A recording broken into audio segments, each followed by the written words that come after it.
Good afternoon, all. So, today we are going to discuss characteristics of living beings. Okay, living beings की कौन कौन सी characteristics हैं वो हम इस lecture में study करेंगे. So, let's start. A living thing is called an organism. कोई भी living thing हो उसको आप organism बोल सकते हो. Okay, organism आप उसको भी बोल सकते हो जो अगर कोई living thing होती है. Plants, animals and human beings are classified as living organisms.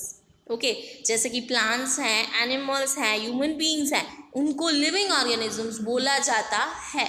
Okay, all living organisms have 8 common characteristics that set them apart from non-living. Okay, जितने भी लिविंग ऑर्गेनिजम्स हैं उसमें 8 कॉमन कैरेक्टरिस्टिक्स हैं जो उनको नॉन लिविंग से अलग करती है. ठीक है, तो 8 ऐसी कैरेक्टरिस्टिक्स हैं जो नॉन लिविंग और लिविंग को अपार्ट करती है. So let's discuss one by one.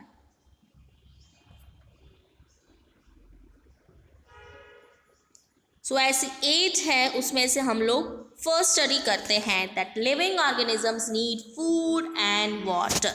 ये बहुत ही इम्पॉर्टेंट चीज़ है लिविंग ऑर्गेनिजम्स के लिए. अगर आप नॉन लिविंग ऑर्गेनिज्म को फूड एंड वाटर नहीं दोगे तो उनको कोई फ़र्क नहीं पड़ेगा. बट ये बहुत इम्पॉर्टेंट कैरेक्टर है दैट लिविंग ऑर्गेनिजम्स को फूड एंड वाटर चाहिए ही होता है. All organisms need food and water to survive.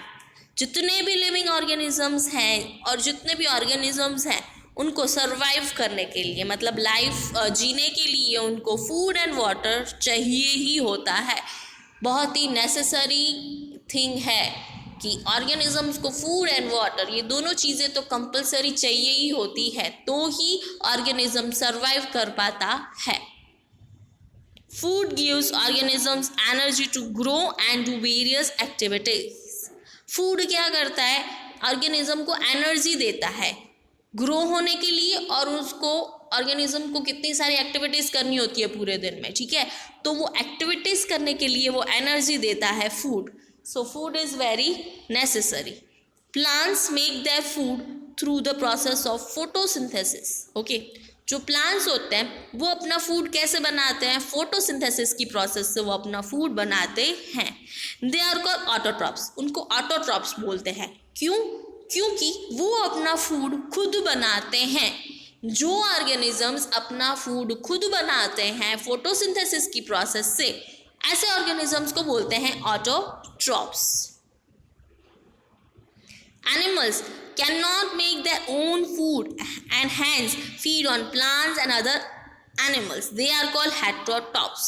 Okay, ऐसे एनिमल्स जो अपना फूड खुद नहीं बनाते हैं, दूसरों के ऊपर डिपेंडेंट होते हैं, दूसरों के प्लांट्स या दूसरे एनिमल्स के ऊपर डिपेंडेंट होते हैं, ऐसे एनिमल्स को बोलते हैं हेटेरोट्रॉप्स.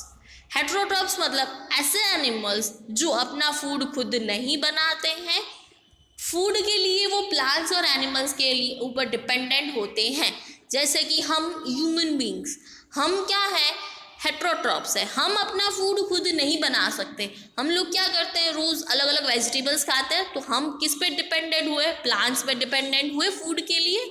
ओके, एंड जो नॉन वेजिटेरियन होते हैं वो एनिमल्स खाते हैं, तो वो एनिमल्स पे डिपेंड है. तो हम जो ह्यूमन बींग्स हुए वो हेटेरोट्रॉप्स हुए जो अपना फूड खुद नहीं बना सकते, जो फूड के लिए दूसरे प्लांट या दूसरे एनिमल पे डिपेंडेंट होते हैं. ऐसे ऑर्गेनिजम्स को बोलते हैं हेटेरोट्रॉप्स. ये हुआ हमारा फर्स्ट कैरेक्टर हम लोग स्टडी कर रहे हैं कैरेक्टरिस्टिक्स ऑफ लिविंग बींग्स. उसकी टोटल 8 कैरेक्टरिस्टिक्स हैं. उसमें से फर्स्ट है living organisms need food and water. Now second is living organisms respire. Okay, ये भी बहुत अलग ही कैरेक्टर है कि रेस्पिरेशन की प्रोसेस तो कंपलसरी लिविंग ऑर्गेनिजम्स करते हैं, नॉन लिविंग ऑर्गेनिजम्स नहीं करते.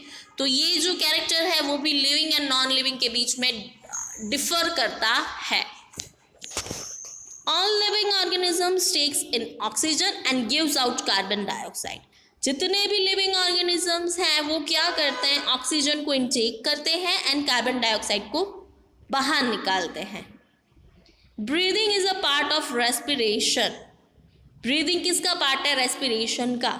The process by which organisms produce energy from the food and oxygen they take in.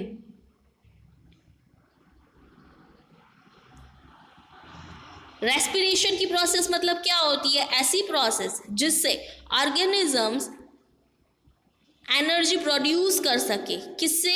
वो जो फूड ले रहे हैं वो, एंड वो जो ऑक्सीजन इनटेक कर रहे हैं उससे वो लोग एनर्जी प्रोड्यूस कर सके organisms. Okay, so organisms breathe in air in different ways. okay, organisms wise, animals wise उनकी जो breathing होती है, breathing ways वो different ways में होती है। जैसे कि first point है earthworms and frogs। जो earthworm and frogs हैं वो skin के through breathing करते हैं, skin के through वो respiration की process करते हैं। okay, then second है fish and other marine animals। जो फिश होती है एंड मरीन एनिमल्स होते हैं वो गिल्स के थ्रू ब्रीदिंग करते हैं। ओके, सब एनिमल्स में अलग अलग ऑर्गन्स होते हैं ब्रीदिंग और रेस्पिरेशन की प्रोसेस के लिए। Third point is whales and dolphins. Whales and dolphins के पास ब्लो होल्स होते हैं, उनके थ्रू वो ब्रीदिंग और रेस्पिरेशन करते हैं। Insects such as ants, grasshopper and cockroach. जो इंसेक्ट्स होते हैं जैसे कि एंट है, ग्रासहोपर है, कॉकरोच है, वो है ना एयर होल से ब्रीदिंग करते हैं। एयर होल्स को स्पाइरिकल्स भी बोलते हैं, उनमें है ना स्पाइरिकल्स प्रेजेंट होते हैं, तो स्पाइरिकल्स के थ्रू वो ब्रीदिंग और रेस्पिरेशन की प्रोसेस करते हैं। Now the last is plants. Plants कैसे करते हैं रेस्पिरेशन की प्रोसेस से? Through stomata. ओके, और हमारे ह्यूमन बींग्स की अगर हम बात ले लें तो ह्यूमन बींग्स लंग्स के थ्रू ब्रीदिंग करते हैं। रेस्पिरेशन और ब्रीदिंग लंग्स, हमारे बॉडी के अंदर लंग्स प्रेजेंट होते हैं जिससे ब्रीदिंग की प्रोसेस होती है।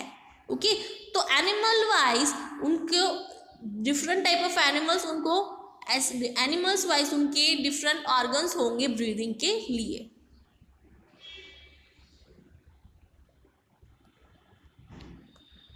Now living organisms grow. ये चीज़ तो है, ये भी एक कैरेक्टर नॉन लिविंग से अपार्ट करता है कि नॉन लिविंग चीज़ होती है ना वो कभी भी ग्रो नहीं होती, ठीक है, वो ऐसे की ऐसी पड़ी रहेगी। बट लिविंग ऑर्गेनिजम्स होंगे वो ग्रो तो होंगे ही, उनकी ग्रोथ कंपल्सरी होती ही है।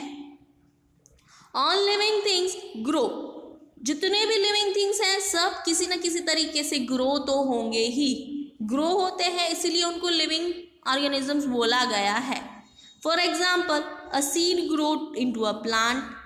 ठीक है, एग्जाम्पल्स दिए गए जैसे कि एक सीड होता है छोटा सा, वो प्लांट में ग्रो होता है। The chicks grow up to become a adult bird. जो चिक्स होते हैं वो छोटे होते हैं, वो ग्रो होके एडल्ट बर्ड्स बन जाते हैं। Human beings also grow in a size, height and age do the plants. Human beings और प्लांट्स भी ऐसे होते हैं जो ग्रो होते हैं, उनकी साइज और उनकी हाइट में चेंज आता है जब उनकी ग्रोथ होती है। आप पिक्चर में भी अच्छे से देख सकते हो, जैसे कि एक सीड से प्लांट बनता है, ठीक है, उसकी ग्रोथ हुई, फिर एक चीक की ग्रोथ से वो एक बर्ड बनता है। एंड ह्यूमन बींग्स भी छोटे से लेके बड़े तक हाइट एंड साइज में ग्रो होते हैं। सो ये हमने 3 कैरेक्टर्स देखे लिविंग ऑर्गेनिजम्स के। Now let's see fourth one. Wait, अभी ये बाकी है। Human beings and animals pass through different stages of development before they stop growing after a certain age. Plants grow throughout their life. Okay, human beings और animals होते हैं ना, उनके different stages होते हैं डेवलपमेंट के। Okay, एक time ऐसा आता है, एक एज पे एक टाइम ऐसा आता है तब जब उनकी ग्रोथ स्टॉप हो जाती है। ठीक है, ह्यूमन बींग्स है तो ऐसा नहीं है कि उनकी हाइट बढ़ती जाएगी, नो, एक एज आती है, उस टाइम के बाद वो जो ग्रोइंग की जो प्रोसेस होती है वो स्टॉप हो जाती है। ओके, बट जो प्लांट्स होते हैं वो throughout the life grow होते, throughout the life plants grow हो सकते हैं। Okay, now let's see the fourth character, living organisms move. Okay, ये जो कैरेक्टर है वो भी अपार्ट करता है non living and living organism को, दैट जो नॉन लिविंग ऑर्गेनिजम्स होते हैं वो कभी भी मूवमेंट नहीं करते अपने आप, but living organisms move. Okay, so let's see movement is a defining characteristics of living organisms. एक बहुत ही कैरेक्टर है, ये डिफाइनिंग कैरेक्टर है दैट यू लिविंग ऑर्गेनिज्म की movement. Okay, most animals walk और run in search of food and water to escape predators. Most of the animals क्या करते हैं, वॉकिंग करते हैं, रनिंग करते हैं, किन चीज़ों के लिए, या तो फूड सर्च करने के लिए, फूड और वाटर, या एस्केप फ्रॉम प्रेडेटर्स, प्रेडेटर्स से बचने के लिए वो वॉकिंग एंड रनिंग करते हैं, वो मूवमेंट करते हैं। Okay, so plants are rooted to a spot and do not move from place to place like animals, but they show movement in different ways. अभी जो प्लांट्स होते हैं ना, वो मूवमेंट नहीं कर सकते, ठीक है, वो एक ही जगह पे रूटेड होते हैं, बट वो अपनी मूवमेंट दिखाते हैं, ठीक है, वो क्या करते हैं, अपनी मूवमेंट डिफरेंट वेज में दिखाते हैं plants. For example, sunflowers track the sun as it moves across the sky. The mimosa pudica means touch me not plant folds its leaves when touched. वो मूवमेंट तो करते ही हैं, जैसे कि टच मी नॉट प्लांट है, जब आप उसको टच करने जाओ तो वो फोल्ड हो जाते हैं, उसके लीव्स बंद हो जाता है वो प्लांट, ठीक है। तो इस तरह से प्लांट्स मूवमेंट करते हैं, ठीक है, तो अपनी थोड़ी सी डिफरेंट वेज में प्लांट्स मूवमेंट दिखाते हैं। ओके, सो ये आज हमने 4 कैरेक्टर स्टडी किए। ओके, टोटल 8 कैरेक्टर्स हैं लिविंग ऑर्गेनिजम्स के, आज हमने 4 स्टडी किए, नेक्स्ट 4 हम नेक्स्ट लेक्चर में कंटिन्यू करेंगे। So today we end our session here. Thank you all.